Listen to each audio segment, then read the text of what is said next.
Hey everyone, welcome back to the Fins. My name is Danny and I'm going to walk you through some really good options for beginner saltwater fish. Alrighty, so first one is a really fun fish. These are green chromis. This is really fun, grouping fish. You can keep them in a small school. They'll swim back and forth. They're really awesome. Also pretty, when the light hits them right, they get a really pretty bluish greenish sheen to them. And they're fairly resilient as well. So a really good option for grouping fish. Another good grouping fish would be things like cardinal fish. Banggai cardinals and pajama cardinals are probably the most popular. And for good reason too. They're another fish that's going to be fairly resilient. And another really good schooling fish. They don't need all that much space either because they don't really move back and forth as much as like chromis and damsels tend to. So they're pretty accommodating for smaller tanks as well. They also won't bother coral and they typically leave other fish alone.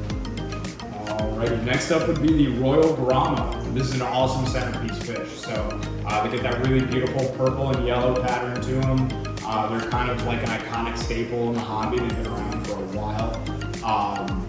Like I said, a really cool centerpiece fish, draws the eye very well. Super docile, they're not going to mess with other fish. You only keep one in the tank because they are pretty territorial. They don't really like each other that much. But keeping them in a tank with another assortment of different fish, they do just fine. They really like rock work, so give them plenty of places to hide. They can feel nice and comfy, and with time they'll come out and be really awesome centerpiece fish. Next are gobies. There's a whole different myriad of gobies that you can have in a tank. You do things like watchman gobies, ones that'll kind of hang out on the sand bed. At the base of rockwork and stuff like that. You do things like cleaner gobies. The neon blue ones are awesome. They'll kind of jump around your rockwork and they'll even clean parasites and pests off of your fish, which is really cool.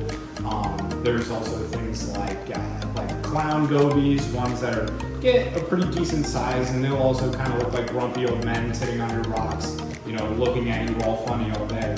But really awesome, they won't mess with coral and stuff like that. They definitely appreciate a lot of rock work as well, but very resilient. The cleaner gobies are pretty much always captive bred as well, so that's a good beneficial thing to keep in mind as well, because they come in without any parasites or anything like that. Damsels are another iconic fish. There's tons of different colors for those as well.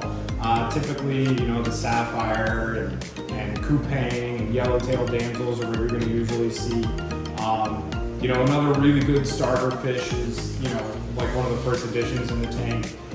You could do like a small group of them as well. They won't school as much, they'll kind of hang out around the rockwork, but they will still do a really good job at drawing the eye because they're really pretty. Keep in mind they can be a bit jerky. They definitely might go at your hand sometimes if you stick your hand in the tank, but they're such a small fish it really doesn't affect anyone at all. But really cool little characters for a tank. And then last but not least, this is the icon of the saltwater fish hobby is clownfish. Those can be like one of the first fish you add into a tank. They're absolutely bulletproof, very resilient. They come in tons of different colors, shapes and sizes nowadays. So you're obviously going to find one that you will like, and to have a pair of them in a saltwater tank is kind of like peanut butter and jelly. So really awesome fish, really resilient, awesome characters, and a really great candidate for pretty much any saltwater reef tank. Alright everyone, thank you for tuning in for this week's video. Be sure to leave a like as well as follow us on all of our social media platforms. We'll see you next week.